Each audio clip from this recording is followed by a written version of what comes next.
जय शम्भो।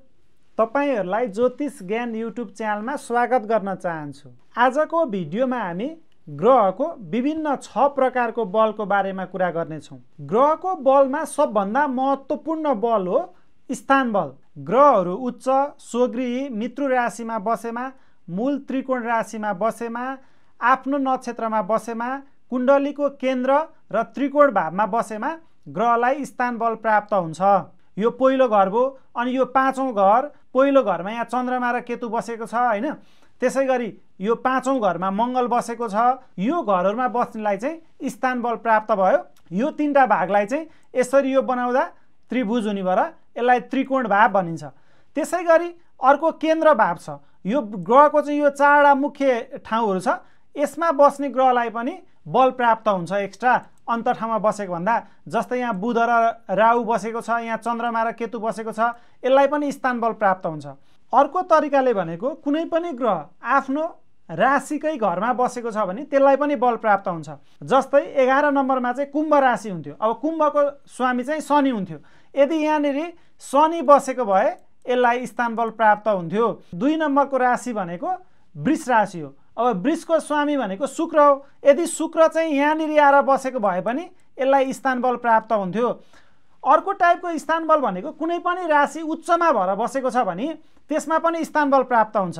अब सूर्य चाहिँ यदि यहाँ नबसे चाहिँ सूर्य बसेको भए यसलाई स्थान बल प्राप्त हुन्थ्यो। त्यसैगरी चन्द्रमा चाहिँ 2 नम्बरको राशिमा बस्यो भने उच्च हुन्छ। यदि चन्द्रमा अहिलेको लागि चाहिँ यहाँ बसेको छ, यहाँ नबसेर यहाँ बसेको भए पनि यो उच्च मा हुन्थ्यो र यहाँ चन्द्रमा बसेको भए नि यसलाई स्थान बल प्राप्त हुन्थ्यो। यो इक्जाम्पलबाट तपाईले सजिलै के बुझ्न सक्नुभयो भने ग्रहहरू आफ्नो उच्च स्थानमा, स्वगृही मित्रु राशिमा बसेमा, मूल त्रिकोण राशिमा बसेमा, आफ्नो नक्षत्रमा बसेमा, कुण्डलीको केन्द्र भाव त्रिकोण भावमा बसेमा चाहिँ ग्रहलाई आफ्नो स्थानको बल प्राप्त हुन्छ। तपाईहरुले ग्रहको स्थान बलको बारेमा यसरी बुझ्न सक्नुहुन्छ। ग्रहहरूको काल बल पनि हुने गर्छ। काल बल चाहिँ कुन समयमा कुन ग्रह बलवान छ भनेर हेर्ने गरिन्छ। जस्तै तपाईले यहाँ हेर्न सक्नुहुन्छ, दिनमा चाहिँ सूर्य, बृहस्पति र शुक्र बलवान हुन्छ दिनको समयमा छ भने। रातको समयमा चन्द्रमा, मङ्गल र शनि बलवान हुन्छ र बुध ग्रह चाहिँ दिन र रात दुवै समयमा बलवान हुन्छ। ग्रहहरूलाई आफ्नो अनुकूलको दिशामा हुँदा पनि बल प्राप्त हुन्छ, जसलाई हामी ग्रहको दिग्बल भनेर भन्छौँ।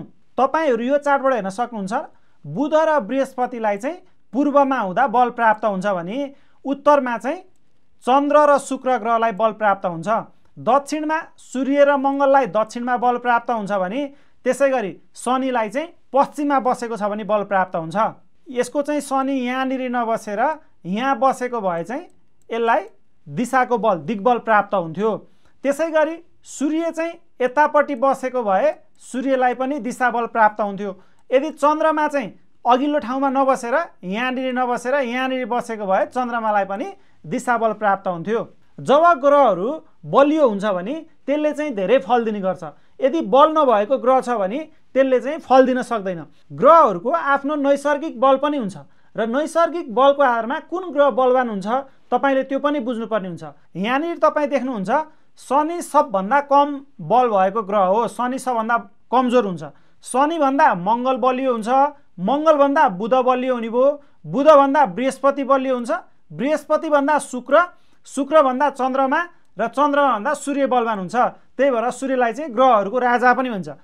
विभिन्न ग्रहहरूले आफ्नो दृष्टि जुन जुन भागमा लगाउँछन् त्यसलाई चाहिँ ग्रहको दिग्बल भनिन्छ।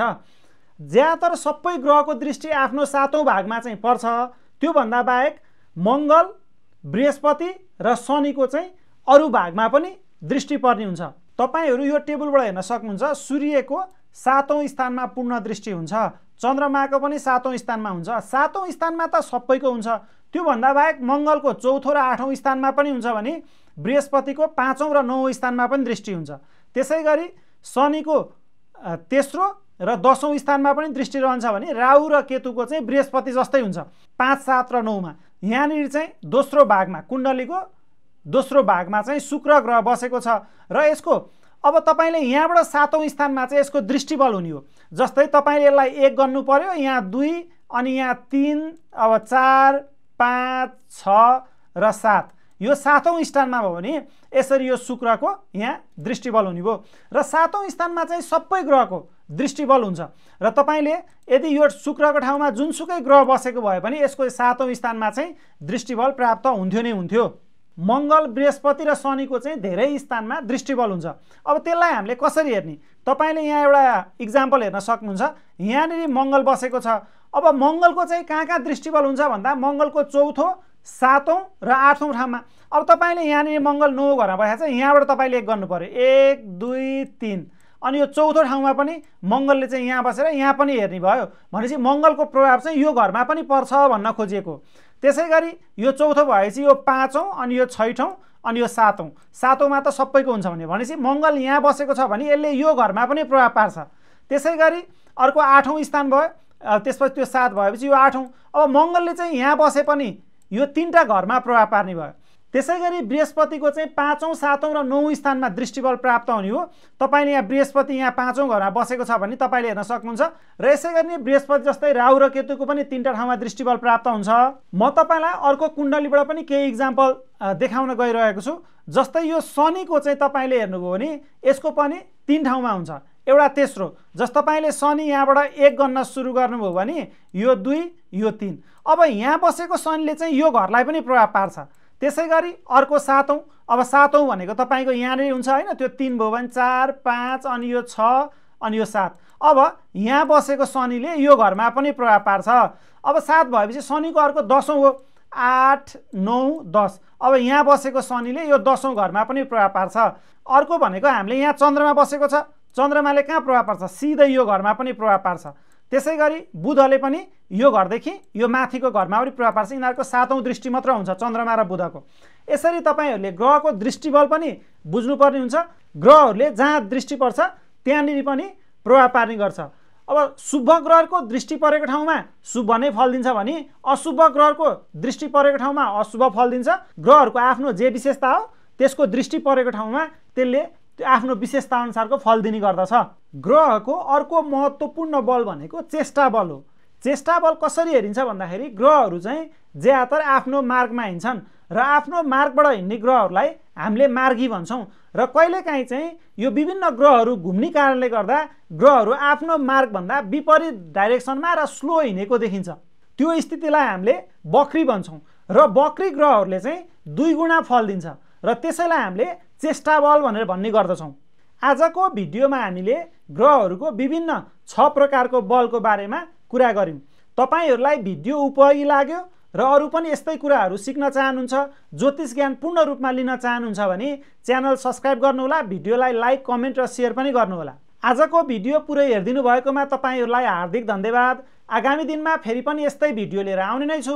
तबसम्मको लागि तपाईहरु स्वस्थ मस्त र व्यस्त रहनुहोला। भगवान पशुपतिनाथको आशीर्वाद तपाईहरु सबैमा बनिरहोस्।